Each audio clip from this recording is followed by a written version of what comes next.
बिस्मिल्लाहिर्रहमानिर्रहीम। अस्सलाम वालेकुम नाज़रीन, आप यूट्यूब चैनल देख रहे हैं, मैं इमरान खान हूँ। नाज़रीन, 27वीं आईनी तरमीम अब उसकी कुछ चीज़ें सामने आ गई हैं और काबीना से मंजूरी के बाद उसको पेश कर दिया गया सेनेट के अंदर। देखें, कैबिनेट से मंजूरी के लिए वज़ीर आज़म पाकिस्तान में है ही नहीं और वहाँ से ऑनलाइन एक काबीना का इजलास होता, इतनी इमरजेंसी है नहीं, ऐसे पाकिस्तान में कभी भी आईनी तरमीम नहीं हुई। लेकिन क्योंकि ये आईनी तरमीम बहुत इंपॉर्टेंट है और इस आईनी तरमीम के बगैर गुजारा नहीं है और इस आईनी तरमीम की इस वक्त अशद ज़रूरत है, लिहाजा फौरी तौर पे कोशिश की गई कि चलो जहाँ भी प्राइम मिनिस्टर को करवाएं। तो कैबिनेट की अप्रूवल के बाद जनाब, और कैबिनेट की औकात क्या है, सारे वहाँ पे इकट्ठे किए हुए हैं फॉर्म 47 वाले। किसी को पता ही नहीं है कि उसका अपना मैंडेट किधर था, तो तरमीम उन्होंने किधर से पढ़नी है। उन्हें कहा गया जी ये तरमीम आप पास कर देंगे, पास करते हैं। तरमीम उठा के उन्होंने भिजवा दी सेनेट में। अब तरमीम क्या है, इसके ना बहुत सारे पहलू हैं। इसका अदलिया के ऊपर भी असर पड़ेगा, बहुत सारे ओहदों पर असर पड़ेगा। लेकिन तरमीम का जो मेन जो पॉइंट है जो आज हम डिस्कस करेंगे वो पॉइंट है आर्मी चीफ के हवाले से, फील्ड मार्शल के हवाले से इस तरमीम में क्या किया गया। पहले मैं आपको बताता हूं किया क्या गया, फिर मैं आपको बताता हूं क्यों किया गया और फिर मैं आपको बताता हूं इसका नतीजा क्या निकलेगा। सबसे पहले तो जनाब आप ये देख लें, ये बहुत सारे लोगों ने इसके बारे में लिखा है, तो ये एक तहरीर है जहां से मैं आपको बता रहा हूं कि एक्चुअली इन्होंने 27वीं आईनी तरमीम में पाकिस्तान की अस्करी कमान के ढांचे से मुतालिक कई नई शिकें आईने पाकिस्तान में शामिल कर दी हैं। यानी जो पूरा का पूरा पाकिस्तान का एक अस्करी ढांचा है, फौज का एक ढांचा है, उसकी जो कमान है जो आर्मी चीफ करता है उसके अंदर तब्दीली कर दी है और आईन में तरमीम करके उस तब्दीली को किया गया है। अच्छा, नंबर एक ये किया गया कि chairman joint chief of staff committee का खात्मा, यानी पहले दो बंदे लगते थे ना 3 साल के बाद, एक आर्मी चीफ लगता था और एक chairman joint chief of staff लगता था। ये 2 बंदे लगते थे। साहिर साहब थे इस मरतबा, अब वो अगली दफ़ा कोई भी नहीं होगा। तो उन्होंने ये ओहदा ख़त्म कर दिया। ये ओहदा अब 27 नवंबर 2025 से ख़त्म कर दिया जाएगा और नई कमांड पोस्ट का एक क़याम कर दिया गया। एक नई कमांड पोस्ट बना दी गई, यानी ये इख्तियारात जो हैं वो अब आर्मी चीफ को मिल गए हैं, ये वाले भी। वज़ीर आज़म चीफ ऑफ आर्मी स्टाफ जो बैक वक्त चीफ डिफेंस फोर्सेस के तौर पर भी खिदमत सर अंजाम देंगे की सिफारिश पर नेशनल स्ट्रेटेजिक कमांड का कमांडर पाकिस्तान आर्मी के अफसरान में से तैनात करेंगे और इसकी तनख्वाह और मुराद का तयन भी वज़ीर आज़म करेंगे। यानी ये जो एटम बम जिसके हाथ में होता है ना, ये बहुत इंपॉर्टेंट ओहदा है, बहुत, यानी आर्मी चीफ के बाद एक बहुत अहम तरीन ओहदों में से एक ओहदा DGISI का होता है और एक ये ओहदा है और ये ओहदा होता है नेशनल स्ट्रेटेजिक कमांड का। कमांडर के जो कमांड होती है उसका ये ओहदा होता है। उसको भी आर्मी चीफ ने अपने हाथ में ले लिया कि उनकी अप्रूवल के बगैर या उनकी तजवीज़ के बगैर या उनकी सिफारिश के बगैर वज़ीर आज़म किसी को तैनात कर नहीं सकता। ये बंदा वज़ीर आज़म अपनी मर्जी से नहीं ला सकता। ये इख्तियार भी आर्मी चीफ ने अपने पास रख लिया और उसकी तनख्वाह और मुराद का तयन भी वज़ीर आज़म करेंगे। अच्छा, नंबर 3 इसमें एक और बड़ी इंपॉर्टेंट चीज़ है कि आला फौजी रैंक रखने वालों के लिए उम्र भर की मुराद, इनकी जनाब जो मुराद है इनको सारी ज़िंदगी मिलती रहेंगी, वो ख़त्म नहीं होगी। जब तक ये ज़िंदा रहेंगे इनकी मौजें लगी रहेंगी, इनकी तनख्वाहें, इनकी ये चीज़ें सारी इनको मिलती रहेंगी, मुराद इनको मिलती रहेंगी। फिर वो अफसरान जिन्हें फील्ड मार्शल का ओहदा दिया गया हो या मार्शल ऑफ द एयरफोर्स का ओहदा दिया गया हो या एडमिरल ऑफ द फ्लीट के ओहदे पे, अच्छा ये ओहदे नॉर्मली मिलते नहीं होते। फील्ड मार्शल का ओहदा ये जंग के बाद मिलता होता है। अगर किसी को आइंदा किसी आर्मी चीफ को फील्ड मार्शल का ओहदा चाहिए होगा तो उसे एक जंग करनी पड़ेगी पाकिस्तान की किसी मुल्क के साथ, या तो अफगानिस्तान के साथ जंग कर ले। अब इस ओहदे के अंदर इतनी पुरकशिश चीज़ें रख दी गई हैं, पहले मैं आपको बता दूं है क्या, फिर आपको बताता हूं कि जंग क्यों करनी पड़ेगी आने वाले आर्मी चीफों को। अच्छा, इसमें वो कहते हैं जी तरक्की दी जाएगी, अपने रैंक, मुराद और यूनिफॉर्म ताहयात तक इनके बरकरार रहेंगे। ये अफसरान जिन्हें कौमी हीरोज करार दिया जाएगा को सिर्फ आइन के आर्टिकल 47 में दर्ज तरीकाकार के तहत ही बरतरफ किया जा सकेगा। यानी ये वो तरीका होगा कि सदर मुमलिकत की बरतरफी का तरीकाकार, यानी इम्पीचमेंट के बगैर इसको आप नहीं हटा सकेंगे। वजीर आजम का ये इख्तियार कि वो आर्मी चीफ को तब्दील कर दे या उसको हटा दे, ये इख्तियार उससे वापस ले लिया गया है और ये खास तौर पे उन लोगों के लिए जिन्हें फील्ड मार्शल करार दिया जाए। यानी फील्ड मार्शल को हटाने का इख्तियार वजीर आजम से चला गया। अगर फील्ड मार्शल को हटाना है तो उस तरीके से हटाना पड़ेगा जिस तरीके से सदर की इम्पीचमेंट की जाती है, या कम से कम 2/3 अक्सरियत किसी के पास होगी तो वो आइन में तरमीम करके ये काम कर सकता है, अदरवाइज वो ये काम कभी भी नहीं कर सकता। नंबर 5 ये बड़ी इंपॉर्टेंट चीज है, बहुत ही इंपॉर्टेंट चीज है, और ये है कि आइन के आर्टिकल 248 के तहत सदर मुमलिकत को जो इस्तिस्ना हासिल है, यानी इसके ऊपर केस नहीं बन सकता। सदर मुमलिकत पे आपको पता है केस बन नहीं सकता। जरदारी साहब का मुकदमा जब जाता था अदालत में तो उनके वकील जाके कहते थे कि क्योंकि ये सदर पाकिस्तान है लिहाजा इसके ऊपर पाकिस्तान का कानून ही नाफिज नहीं होता, इसको इम्यूनिटी है, इस बंदे के ऊपर कोई कानून आप लगा ही नहीं सकते। वजह यह है कि क्योंकि ये सदर पाकिस्तान है लिहाजा इसको इस्तिस्ना है हर किस्म के कानून से, ये कोई भी जुर्म करे आप इसके खिलाफ कुछ नहीं कर सकते। वही इस्तिस्ना इन्होंने फील्ड मार्शल को भी दे दिया है, और फील्ड मार्शल को ये वाला इस्तिस्ना दे दिया कि एक तो वो देखें ना, दो चीज़ें होगी, एक तो फील्ड मार्शल रहेगा अब ताहयात, नंबर 2 उसको मिलती रहेंगी मुराद हमेशा पूरी ज़िंदगी के लिए, नंबर 3 पूरी ज़िंदगी उसके ऊपर कोई मुकदमा नहीं बन सकेगा, आप उसके ऊपर कोई केस नहीं कर सकेंगे। यानी आसिम मुनीर साहब अपनी लाइफ में पूरी ज़िंदगी में कुछ भी करें, ये राह चलते किसी को कत्ल कर दें, ये किसी के साथ कोई ज्यादती कर दें, कोई जुल्म कर दें, आसिम मुनीर साहब किसी के साथ कोई फ्रॉड भी कर दें, ये कुछ कर दें दुनिया के अंदर, आसिम मुनीर साहब के खिलाफ अब पाकिस्तान का कानून कभी कोई कार्रवाई नहीं कर सकेगा। वजह यह है कि इनको ताहयात इस्तिस्ना मिल गया है, क्योंकि ये ताहयात रहेंगे। देखिए ना, इस्तिस्ना तो ओहदे को मिला है और ओहदा इन्होंने लिख दिया कि ताहयात रहेगा और ओहदे के साथ मुराद भी ताहयात रहेंगी। ये आगे आपको बात समझ, आगे चले। अच्छा जी, कमांड खत्म होने के बाद की जिम्मेदारियां, यानी अगर इनकी कमांड खत्म हो जाती है, फर्ज करें कि आर्मी चीफ की मुद्दत पूरी हो जाती है लेकिन फील्ड मार्शल वो शख्स सारी उम्र रहेगा, लेकिन आर्मी चीफ की मुद्दत खत्म होने के बाद जब शहबाज शरीफ एक नया आर्मी चीफ ले आएगा या नवाज शरीफ ले आएगा या इमरान खान ले आएगा, कोई भी जब एक नया आर्मी चीफ आ जाएगा तब भी ये इख्तियार मौजूद रहेगा कि वफाकी हुकूमत इन अफसरान की आइंदा जिम्मेदारियां और फ़राइज़ कौमी मुफाद के तहत तय करेगी कि आइंदा जनाब इनसे हमने क्या काम लेना है या ये आइंदा क्या काम कर सकते हैं। ये है जनाब तमाम तरमीम। मैं सिर्फ एक आपको बता रहा हूँ, अभी मैं अदलिया वाले मामले पे नहीं गया, अभी मैं बाकी मामलात पे नहीं गया, अभी सिर्फ हम फोकस करते हैं कि आर्मी चीफ वाले मामले के ऊपर ये तरमीम क्या है और ये हो क्या रहा है और ये किया क्यों जा रहा है। देखें, इनमें हमें 3-4 चीज़ें एक दफ़ा फिर मैं क्लैरिफाई कर दूँ। इसका फ़र्क क्या पड़ेगा? फ़र्क ये पड़ेगा कि मौजूदा जो फील्ड मार्शल आसिम मुनीर साहब हैं, ये अब सारी ज़िंदगी फील्ड मार्शल रहेंगे, नंबर 1। नंबर 2, इनके पास बाकी तमाम फोर्सेस की कमांड भी आ जाएगी। नंबर 3, जो अहम तरीन पोस्ट है जहां पे पाकिस्तान के स्ट्रेटेजिक बहुत बड़े बड़े एटम बम ये वो सब, वो कमांड भी इनकी मुशावरत के साथ ही बंदा आएगा या इनकी सिफारिश के साथ बंदा आएगा, इनकी सिफारिश से बाहर वज़ीर आज़म कुछ नहीं कर सकता। नंबर 4, इनको ताहयात, क्योंकि इन्होंने फील्ड मार्शल रहना है तो ताहयात इनको इनकी मुराद मिलती रहेंगी। नंबर 5, जब ये ताहयात फील्ड मार्शल रहेंगे तो ताहयात इनको एक इस्तिस्ना आइन में मौजूद रहेगा कि इनको कोई छेड़ नहीं सकता, इनको कोई उंगली नहीं लगा सकता, इनके ऊपर कोई केस नहीं बन सकता। पाकिस्तान का कोई थाना, कोई FIA का दफ्तर, कोई किसी भी एजेंसी का दफ्तर, कहीं पे कोई मुकदमा आसिम मुनीर साहब के ऊपर नहीं बन सकेगा।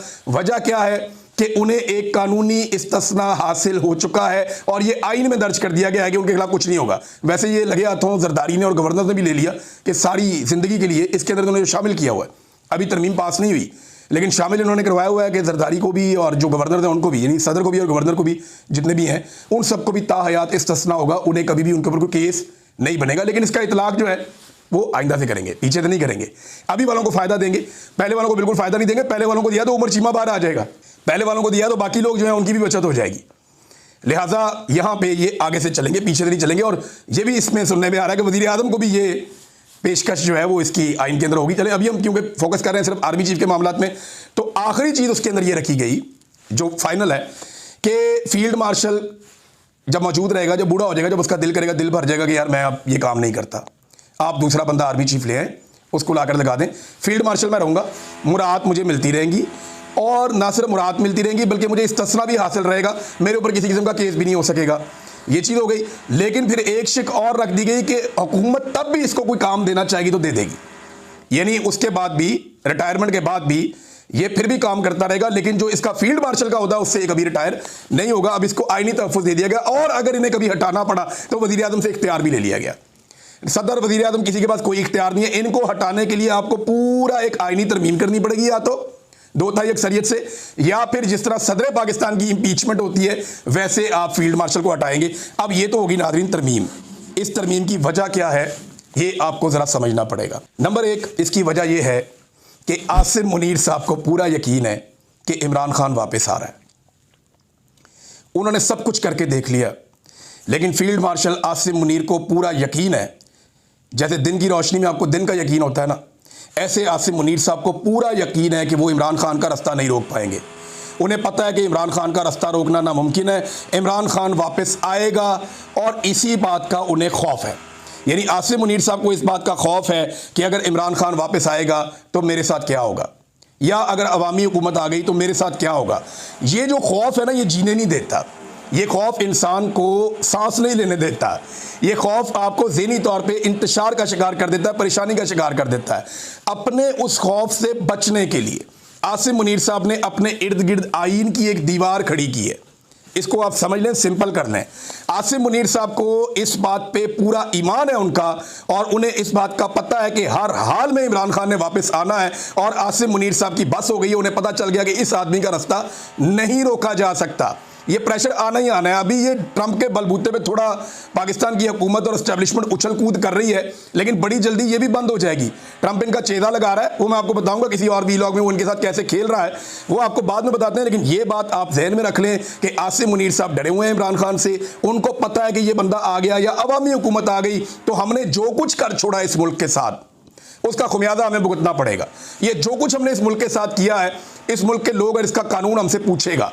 तो अब उन कवानीन से बचने के लिए या उन चीज़ों से बचने के लिए एक तरीकाकार इख्तियार किया गया है कि एक आईनी दीवार खड़ी की गई है अपने इर्द गिर्द। उस दीवार के अंदर क्या है कि मैं सारी ज़िंदगी रिटायर ही नहीं होऊंगा, मुझे सारी ज़िंदगी मुराहत मिलती रहेंगी, मुझे जो है सारी ज़िंदगी इस्तिस्ना रहेगा, मेरे ऊपर कोई केस नहीं होगा, और मुझे हटाया भी नहीं जा सकेगा। अगर हटाना है तो या तो 2/3 अक्सरियत लेकर आओ, या मुझे सदर पाकिस्तान की तरह इम्पीच करो, और मैं जब चाहूंगा किसी भी हुक्मरान से कह के कोई और ओहदा भी ले लूंगा और उसको इंजॉय करूंगा। ये है आईनी तरमीम 27वीं में आर्मी चीफ की हद तक चीज़ें। अब इमरान खान साहब जो हैं उनके लिए आज सेलिब्रेशन का दिन है, और उनकी पार्टी के लिए भी एक तरह से। एक तो उन्हें इसकी मुखालफत करनी चाहिए फुल। ये फ़र्द वाहिद के लिए एक आईनी तरमीम हो रही है। ऐसा नहीं होता कि आप फ़र्द वाहिद के लिए आईनी तरमीम करें। आपने एक अजीब रास्ता खोल दिया है कि अब हर आर्मी चीफ जो आएगा वो फील्ड मार्शल बनना चाहेगा।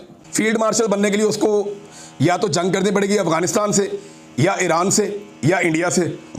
चाइना से तो हम जंग लड़ नहीं सकते, तो या वो इंडिया से आके जंग करेगा, या अफगानिस्तान से करेगा, या वो ईरान से करेगा।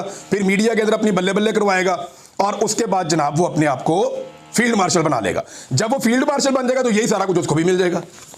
देखें ना, आपने हर आर्मी चीफ के लिए रास्ता खोल दिया कि जब वो आए तो उसको फौरी तौर पे फील्ड मार्शल बनने के लिए एक जंग करनी होगी, और वो जंग में उतर जाएगा कौम को लेकर। कभी मैं तो फील्ड मार्शल बनना चाहता हूं, आर्मी चीफ तो इतना रह गया है, फील्ड मार्शल तो इतना बड़ा है। फील्ड मार्शल को तो इस्तिस्ना है, फील्ड मार्शल की तो मुराद ताहयात है, फील्ड मार्शल का ओहदा ताहयात है। फील्ड मार्शल पे सारी जिंदगी केस कोई नहीं हो सकता। फील्ड मार्शल को कोई वजीर आजम, कोई किसी का बाप भी हटा नहीं सकता, लिहाजा उसको हटाने का तरीका भी बहुत मुश्किल कर दिया है। तो मैं तो बनूंगा फील्ड मार्शल जो आर्मी चीफ बनेगा, और फील्ड मार्शल बनने के लिए वो वही करेगा जो ज़रूरी है। यानी एक आधी जंग या लड़ाई करनी पड़ेगी, उसके बाद कोई फील्ड मार्शल का ओहदा मिलता है। अदरवाइज तो ऐसे फील्ड मार्शल का ओहदा कोई सड़कों पे तो नहीं मान देता रेवड़ियों की तरह।